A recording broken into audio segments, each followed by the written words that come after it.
আসসালামু আলাইকুম ওয়া রাহমাতুল্লাহি ওয়া বারাকাতুহু। প্রিয় শিক্ষার্থী বন্ধুরা, আজকে আমরা পবিত্র কোরআনে কারীমের সূরা ফাতিহার শুরুর অংশটা শব্দে শব্দে অনুবাদ এবং সরল তর্জমা পড়ার চেষ্টা করব ইনশাআল্লাহ।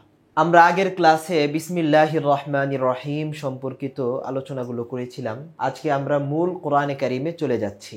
আমাদের সামনে যে কালার কোড বাংলা তর্জমা সহ কোরআন আছে, এটা যদি আমরা একটু হাতে নিয়ে খুলে দেখি তাহলে আমাদের মনোযোগ বৃদ্ধি পাবে এবং খুব সুন্দরভাবে আমরা ক্লাসটাকে হৃদয়ঙ্গম করতে পারবো ইনশাআল্লাহ। তো আমরা বিসমিল্লাহির রহমানির রহিম, পরম করুণাময় অতিশয় দয়ালু আল্লাহ তাআলার নামে শুরু করছি। সূরাতুল ফাতিহা। ফাতিহা শব্দের অর্থ হচ্ছে সূচনাকারী। আল ফাতহু মূল ধাতু থেকে শব্দটি এসেছে। এর আরেকটা অর্থ হচ্ছে বিজয়কারী। পবিত্র কোরআনে কারীমের প্রথম সূরা সূরাতুল ফাতিহা। এই সূরার আরো অনেকগুলো নাম রয়েছে, আমরা কোরআনের শুরুতে দেখতে পাচ্ছি। তো এর সবচাইতে প্রসিদ্ধ এবং মূল নাম যেটা, সেটা হচ্ছে ফাতিহাতুল কিতাব, অর্থাৎ কোরআনে কারীমের সূচনাকারী সূরা। এই সূরার আরেকটি বিশেষ নাম হচ্ছে উম্মুল কিতাব। উম্মুন শব্দটির অর্থ হচ্ছে মূল। প্রত্যেকটা জিনিসের মূলকে বলা হয় উম্মুন, গোড়াকে বলা হয় উম্মুন। ঠিক তেমনি ভাবে আমরা আমাদের মায়েদেরকে আরবি ভাষায় বলি উম্মুন। তো উম্মুল কিতাব মানে হচ্ছে কোরআনে কারীমের মূল।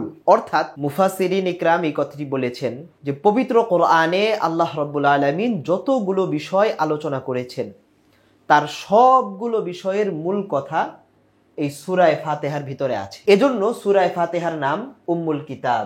সূরা ফাতিহার সবগুলো নাম, সূরা ফাতিহার অনেকগুলো নাম আমরা পবিত্র কোরআনে কারীমের এই জায়গাতে দেখতে পাবো।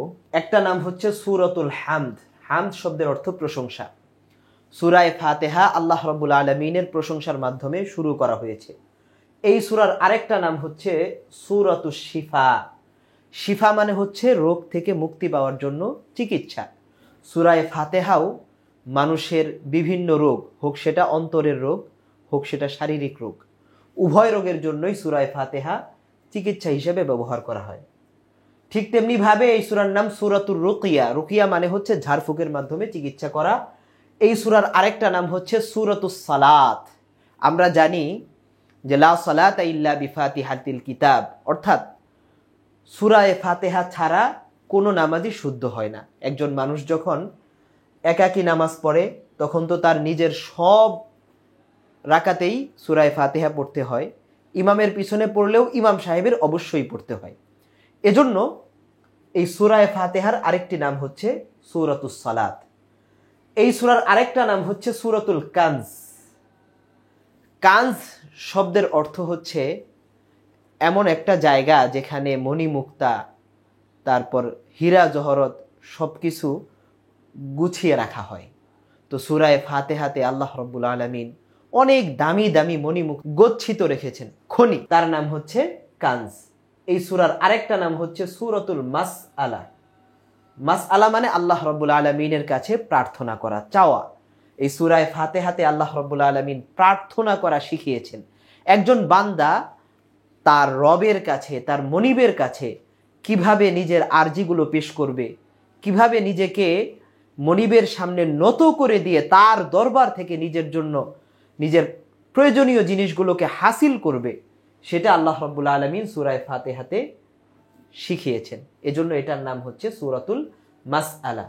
এই সূরার আরেকটি নাম এখানে উল্লেখ করা হয়েছে আসাসুল কোরআন। আসাস মানে মূল, ভিত্তি, যেটা আমরা আগে উম্মুল কোরআনের ব্যাপারেও বলেছি। আসাসুল কোরআন, পবিত্র কোরআনের ভিত্তি। আরেকটা নাম হচ্ছে আল ওয়াফিয়া কাফিয়া। দুইটা শব্দই আছে, একটা আরেকটার প্রতিশব্দ। ওয়াফিয়া এবং কাফিয়া এর অর্থ হচ্ছে পরিপূর্ণ, যথেষ্ট। একজন মানুষ যদি সূরা ফাতিহাকে নিজের জন্য যথেষ্ট মনে করতে চায় তাহলে তার জন্য এটার সুযোগ আছে। এই সূরা ফাতিহার শিক্ষাটাই একজন মানুষকে তার জীবন গড়ার জন্য যথেষ্ট দিক নির্দেশনা দিতে পারে। আমরা এখন সূরা ফাতিহার মূল বিষয়ের দিকে চলে যাই।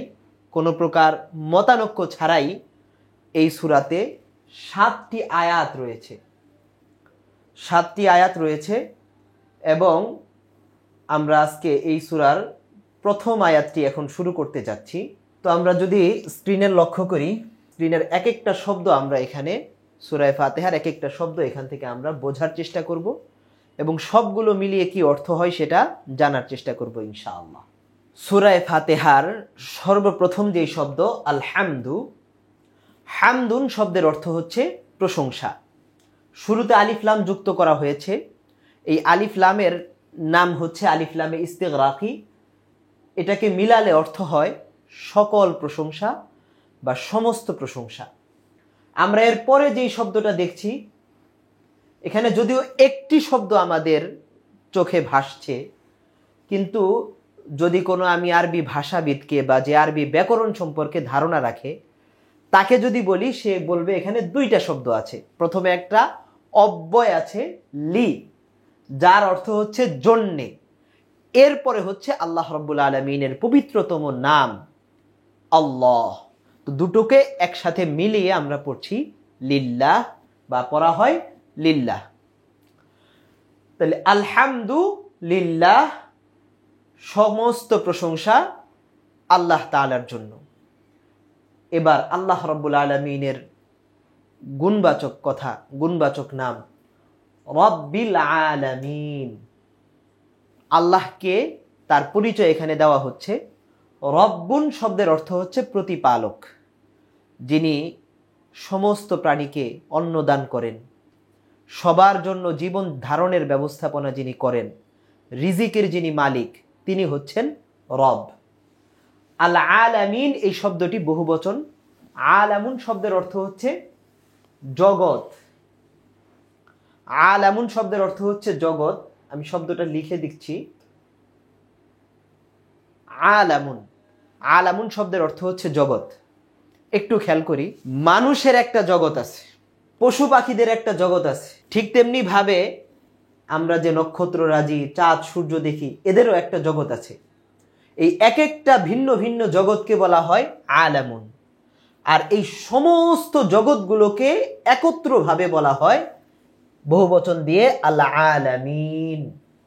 তাহলে আল্লাহ রাব্বুল আলামিন জগৎ সমূহের প্রতিপালক, কোনো একটা জগতের নয়, শুধু মানুষের নয়, শুধু জিন জাতির নয়, শুধু পশু পাখির নয়, সৃষ্টি যা কিছু আছে সমস্ত কিছুর প্রতিপালক আল্লাহ রাব্বুল আলামিন। সেই কথাটি এখানে শেখানো হচ্ছে। তাহলে আমরা সূরা ফাতিহার 1 নম্বর আয়াতে আমরা যেটা শিখলাম, সকল প্রশংসা আল্লাহ তাআলার জন্য, যিনি জগৎ সমূহের প্রতিপালক। সকল প্রশংসা আল্লাহ তাআলার জন্য, যিনি জগৎ সমূহের প্রতিপালক।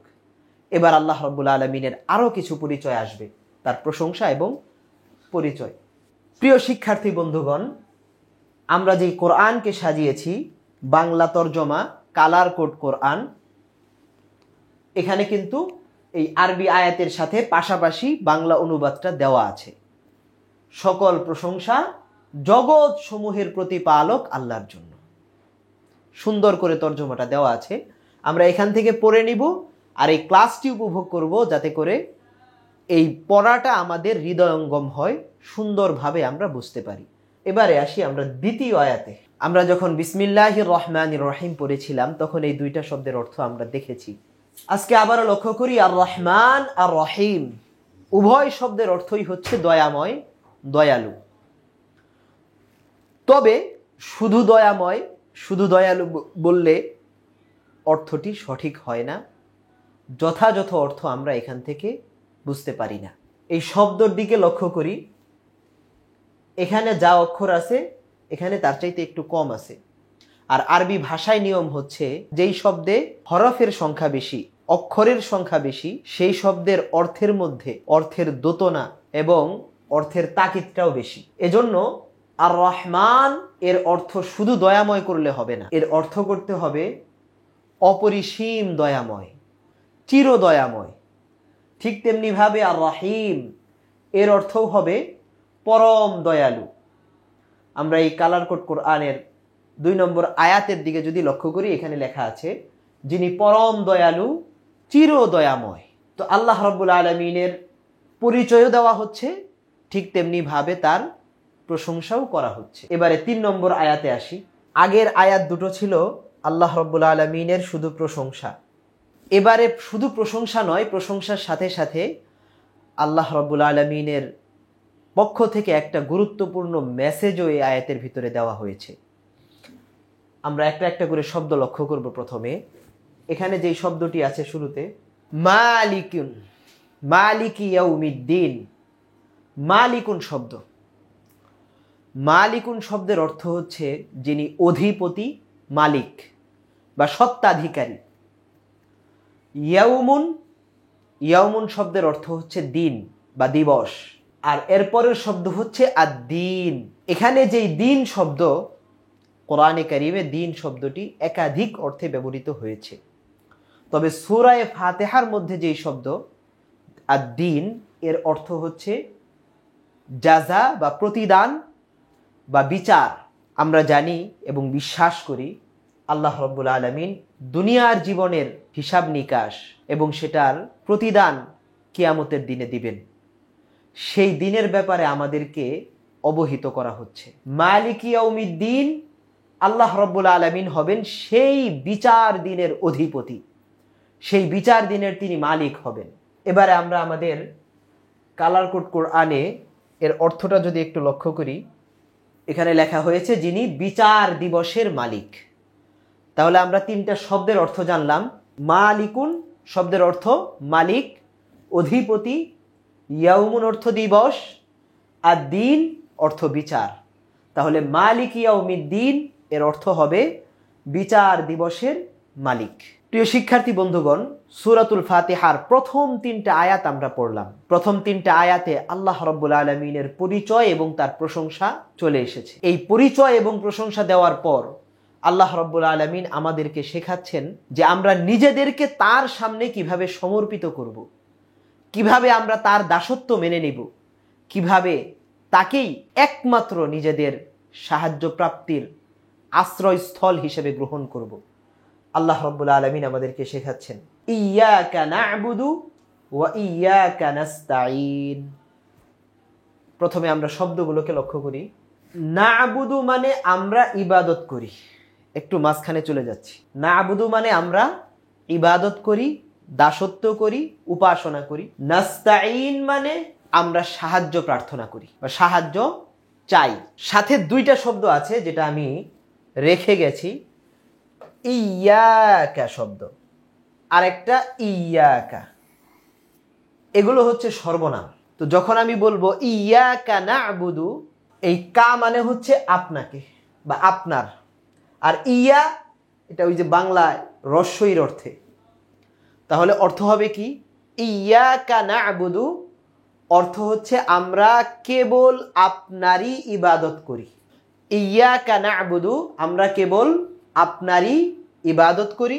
ওয়া ইয়্যাকা নাস্তাঈন এবং আমরা কেবল আপনার কাছেই সাহায্য প্রার্থনা করি। তাহলে ইবাদতের উপযুক্ত একমাত্র আল্লাহ তাআলা, সাহায্য প্রার্থনা করব কার কাছে? শুধুমাত্র আল্লাহ রাব্বুল আলামিনের কাছে। এই আয়াত আমাদেরকে শিক্ষা দেয়, আমরা যদি আমাদের অনুবাদটা লক্ষ্য করি, আমরা তোমারই ইবাদত করি এবং শুধু তোমার কাছেই সাহায্য চাই। তাহলে এই অর্থটা এখান থেকে কিভাবে পেলাম? ইয়্যাকা না'বুদু আমরা তোমারই ইবাদত করি, অর্থাৎ ইবাদতের উপযুক্ত আমরা কেবলমাত্র আল্লাহ রাব্বুল আলামিনকেই মানি, অন্য কাউকে আমরা ইবাদতের উপযুক্ত মনে করি না। এটা মুসলমানদের আকীদা বিশ্বাসের অন্তর্ভুক্ত। ঠিক তেমনি ভাবে সাহায্য আমরা একমাত্র তোমার কাছেই চাই। এখানে একটা বিষয় একটু ভেঙে দিলে হয়তো আমাদের জন্য বুঝতে সুবিধা হবে। আমাদের সমস্ত কিছু দেওয়ার মালিক যেহেতু আল্লাহ রাব্বুল আলামিন, এই জন্য আমাদের সমস্ত প্রয়োজন আমরা পেশও করব আল্লাহ রাব্বুল আলামিনের কাছে। দুনিয়াবি ছোটখাটো বিষয়ে যদি আমরা একজন আরেকজনের সহযোগিতা গ্রহণ করি, এটাতে কোনো অসুবিধা নেই। যেটা অসুবিধা সেটা হচ্ছে দেওয়ার মালিক অন্য কাউকে মনে করা যাবে না। তো এই 4টি আয়াত আমরা আজকে শিখলাম সূরা ফাতিহার।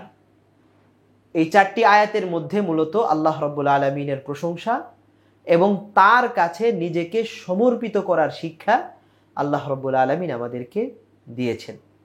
তো আমরা চেষ্টা করব নিজেদেরকে প্রকৃত অর্থে আল্লাহ রাব্বুল আলামিনের সঠিক বান্দা হিসেবে গড়ে তোলার জন্য। আল্লাহ রাব্বুল আলামিন আমাদের সবাইকে তৌফিক দান করেন, কবুল করেন। আসসালামু আলাইকুম ওয়া রাহমাতুল্লাহি ওয়া বারাকাতুহু।